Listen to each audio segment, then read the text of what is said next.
Far beyond the golden plains of Ghana, hidden between the tall forests and rivers, lay a quiet village called Mmofrafradwene, a place where truth walked slowly but never lost its way. Morning sun painted the red clay paths, children chased goats, mothers pounded fufu to the rhythm of wooden mortars.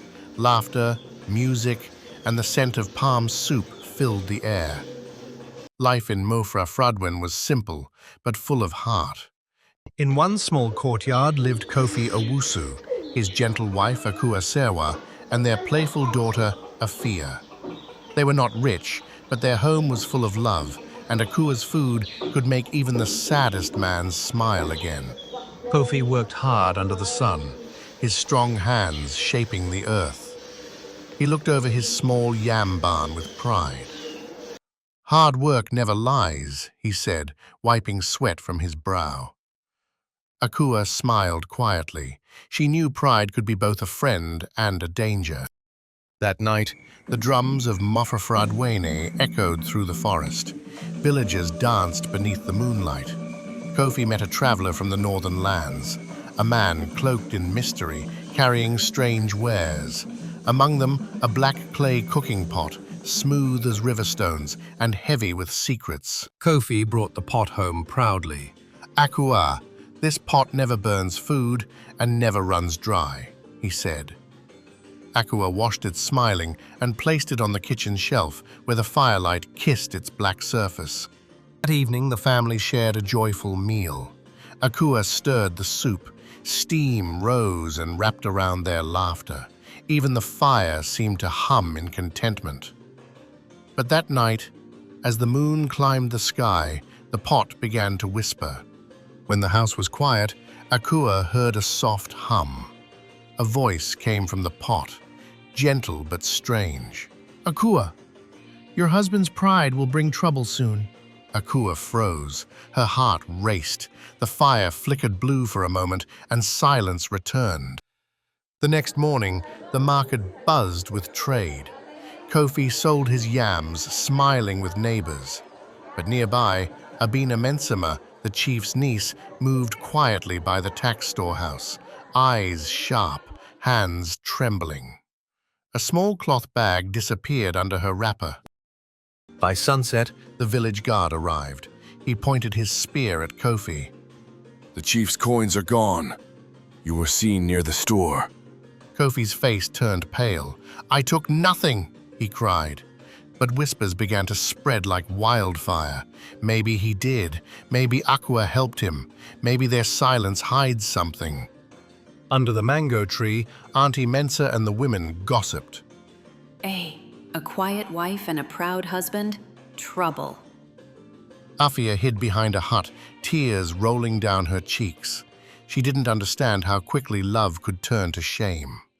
Rain poured heavily that night. Akua sat alone, stirring soup in the pot, her tears falling into the broth. She whispered, "I have done nothing wrong, but who will believe me?" The pot began to glow softly, and a deep, calm voice spoke. "Do not fear, woman of truth. When dawn comes, I will speak." Morning came with no joy. The villagers gathered beneath the great baobab tree. Drums beat slowly. The chief's stool was placed at the center. Kofi stood, surrounded by whispers and doubt. Chief Nana Kwame sat in red and gold kente, his staff gleaming in the sunlight. Beside him, the old elder Adu stroked his beard. "Kofi Owusu," said the chief, "you are accused of theft." "Speak the truth." Kofi bowed. "My lord, I am innocent." But the crowd murmured, their doubt louder than drums. Then Akua stepped forward, holding the black pot to her chest. Her voice trembled. "My husband is not guilty. The truth lives in this pot." The crowd laughed. "A pot? Has the woman lost her senses?" The chief raised his hand. "Let the pot speak then." The air changed. The wind circled the courtyard. Dust rose.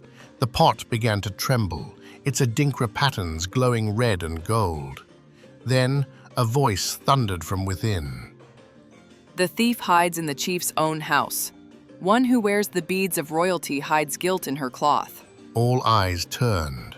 Abina Mensima stepped back, her cloth bag slipping, gold coins spilling onto the red earth. Abina fell to her knees. Tears streamed down her face. The crowd fell silent. Even the drums stopped. The pot cooled slowly, its glow fading to black clay again. I only wanted to help my sick mother, She cried. The crowd fell silent. Even the drums stopped. The pot cooled slowly, its glow fading to black clay again. Chief Nana Kwame stood, his face heavy with wisdom. This pot has done what even men could not. It has spoken truth where fear kept tongues silent.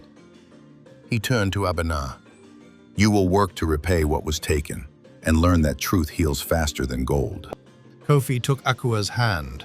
He whispered, "Your silence saved us." Akua smiled softly. Sometimes truth waits quietly, and when it is ready, even a pot can speak. They walked home together, the setting sun painting their shadows long across the earth. Night fell again on Mmofrafradwene. The black clay pot sat quietly by the fire, its golden patterns glowing faintly under the moonlight. And the elders say, even today when truth hides too long, you can still hear the pot whisper. Silence is not weakness.